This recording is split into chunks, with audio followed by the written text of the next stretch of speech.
Most people mistake silent power for an absence of action, yet in a room full of noise, it is the only thing truly heard.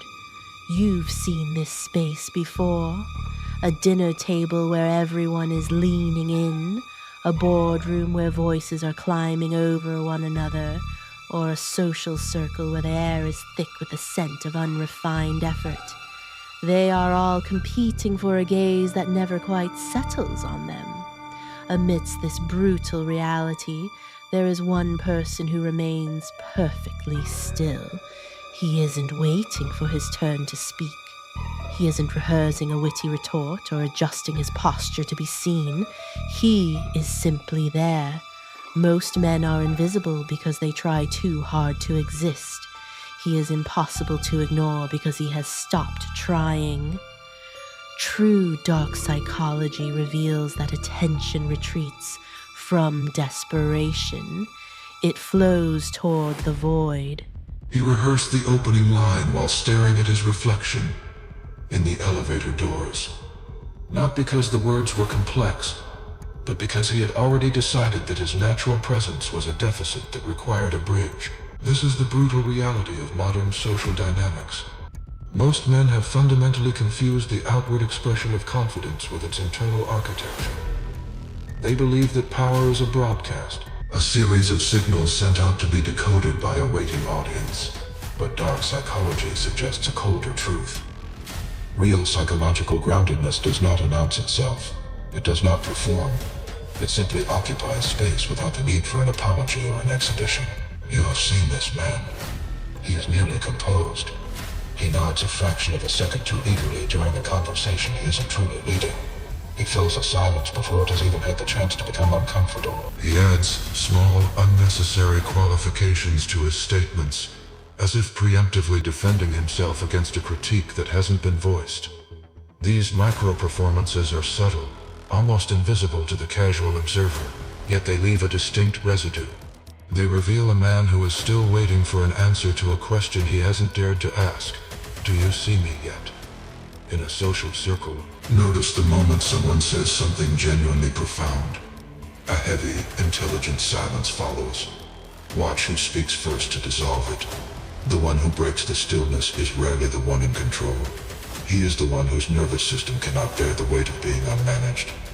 The male mindset often dictates that to be still is to be forgotten. So, he performs. He curates an impression of a self rather than simply inhabiting one. The harsh truth is that the belief you need to demonstrate confidence is, in itself, the definitive proof of its absence. The truly grounded man does not reach for evidence that he belongs in the room. He behaves as though the question of his belonging was settled long before he arrived. He does not edit his thoughts mid-sentence to better suit the perceived temperature of the group.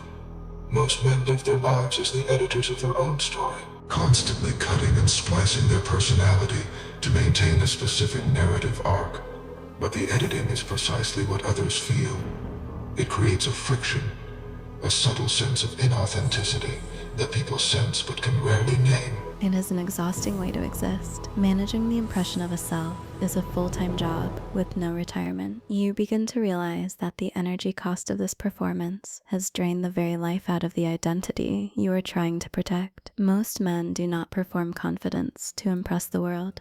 They perform it because they are terrified that if they stop, they will discover there was nothing underneath the mask to begin with. That realization is not a tragedy, it is a mirror. You might remember a recent conversation where you laughed at a joke you didn't find funny, or agreed with a sentiment you found hollow, just to keep the social gears turning. In that moment, you weren't being polite, you were performing.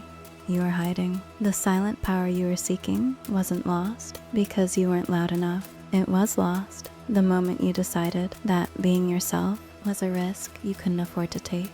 The performance wasn't the solution. The performance was the problem.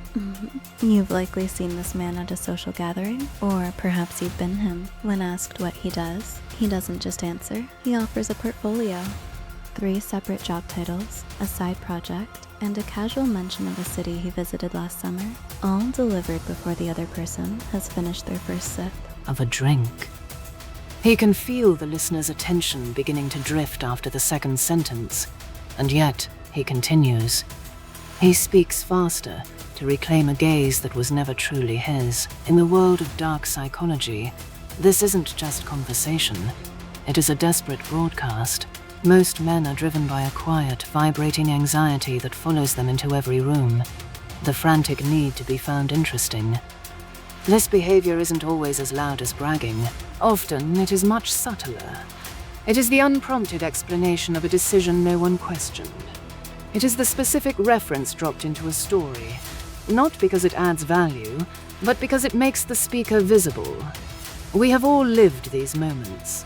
They are the details offered as evidence of a life well lived, handed over like a resume to a stranger who didn't ask for one. When you observe this, you realize that the male mindset often confuses being known with being respected. The brutal reality is that the need to be understood immediately reveals a deep-seated fear. It is the fear that if you allow knowing to take time, the result won't be enough. The magnetic man, the one who commands silent power, does not withhold information to be mysterious. He simply does not feel the urgency that drives everyone else to offer themselves up as evidence. He is not performing. Think of two men at a dinner. One is an architect of his own significance, building a wall of facts about his life to impress the table. The other man says very little. He asks questions. He listens with a calm, unnerving focus. By the end of the evening, the table remembers the quiet man's few words with total clarity, while the loud man's achievements have blurred into a faint, exhausting background noise. People are drawn toward ease. They move toward the person who doesn't require them to confirm his value. The harsh truth is that you cannot be curious about someone who has already told you everything. Curiosity requires a void, a space that hasn't been filled with self-promotion. Most men work far too hard in rooms that aren't actually asking anything of them. They reach for the conversation the moment they feel it moving away, adding one more unnecessary detail to keep themselves at the center. It is an exhausting way to exist. You might remember a moment where you felt that sudden, Sharp compulsion to mention a success, just as the group's attention shifted to someone else. You felt the conversation slipping, and you reached for it. In that moment, you weren't sharing a story. You were asking for permission to matter. True authority doesn't require a witness. It exists in the stillness of a man who knows that his value isn't something he has to prove, but something he simply is. Most men mistake silent power for a strategy. Yet in the heat of a public challenge, it reveals itself as something far deeper, a structural reality. You've witnessed this moment, or perhaps you've been the one holding the blade. Someone is challenged in front of the group, pointedly, directly, with an audience waiting for the collision. The air thickens. Most men immediately scramble to the walls of their fortress, launching a counterattack or a frantic defense to correct the record. But the man who is impossible to ignore simply pauses. He doesn't justify himself. He doesn't explain. He might simply offer a quiet acknowledgement that the other person has an interesting perspective. And then he returns to his work. In that room, the challenger never recovers his footing. This is the brutal reality of human status dynamics. Provocation requires resistance to confirm its own power. Without that resistance, the attack falls into a void. This compulsion to be understood correctly, to not let a slight go unaddressed, reveals a hidden mechanism of the male mindset. It suggests that the self is still on trial, and the verdict of the room is the only thing keeping the man upright. If someone thinks something untrue about you, and it feels catastrophic, you are not standing on your own ground. You are standing on theirs. The harsh truth is that most men are building a fortress to protect an identity they believe is fragile. They defend, they clarify, and they prolong arguments, not because they care about the truth, but because they are terrified of the perceived loss of self. Dark psychology reveals that the most sophisticated form of influence isn't winning the argument, it's being the one who didn't feel the need to have it. This isn't about emotional discipline or a learned technique, and is a different internal geography entirely. The man who feels no urgency to correct your perception of him isn't performing. Strategy is still a form of noise. His stillness is structural. It comes from having built a sense of self on something that cannot be threatened by a room's opinion. He arrived at that moment, having already resolved the trial years ago, in the silence of his own accountability. Think back to the last text you sent to clarify your intentions, or the last argument you refused to drop until the other person admitted you were right. That compulsion was not about the facts, it was about the ego's demand for a witness. We spend decades desperately trying to prove everything, only to realize that the proof itself was the weight holding us down. There is a specific, private exhaustion in every correction you couldn't resist making. Perhaps the years spent scrambling weren't wasted. Perhaps a man cannot arrive at having nothing to prove without first having exhausted. For a witness, we spend decades desperately trying to prove everything, only to realize that the proof itself was the weight holding us down. There is a specific, private exhaustion in every correction you couldn't resist making. Perhaps the years spent scrambling weren't wasted. Perhaps a man cannot arrive at having nothing to prove without first having exhausted every effort to prove the impossible. The room always notices when a man has stopped participating in the trial. They don't need to say anything. They simply feel the shift in weight as the power returns to the one who stayed still.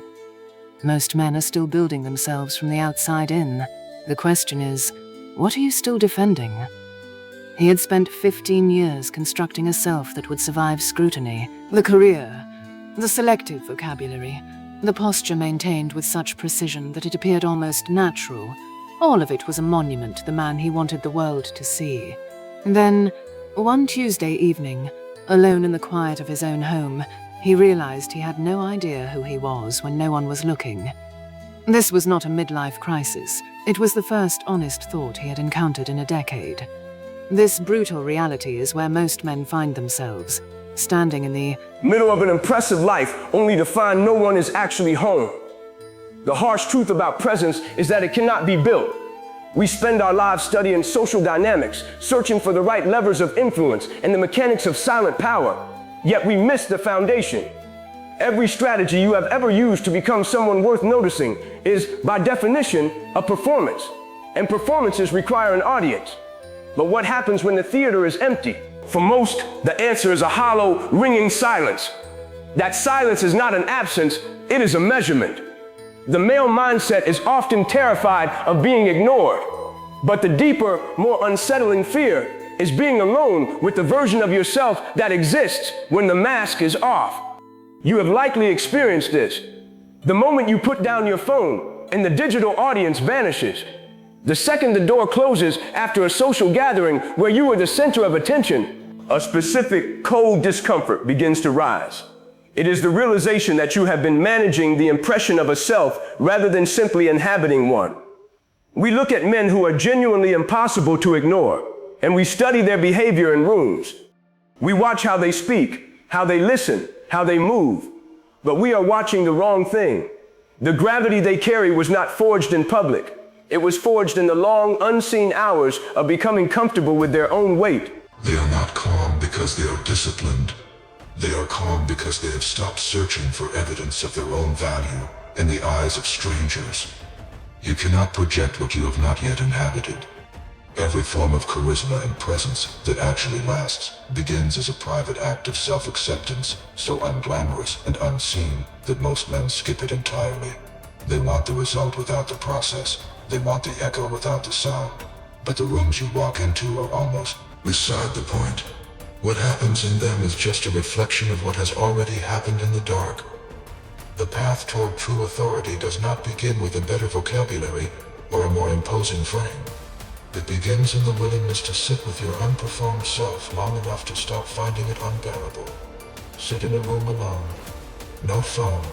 No rehearsed explanations. No audience. How long can you stay there before the itch to be seen returns? That duration is the precise measurement of how much of you actually exists. It is a brutal reality that most of what we call our personality is just a collection of scripts we've written for people who aren't even watching. He sat there. He didn't reach for the light. The room you walked into 10 minutes ago hasn't changed, yet the air within it now feels different.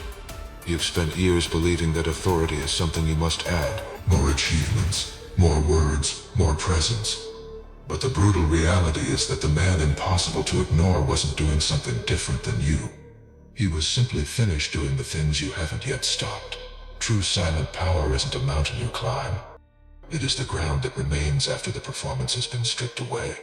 It is the subtraction of urgency, the quiet death of the need to be seen. You may find that the hardest work you've never tried is the act of becoming less. Somewhere in an ordinary room, a man is sitting entirely still, offering nothing. He isn't waiting for your approval. He is simply there.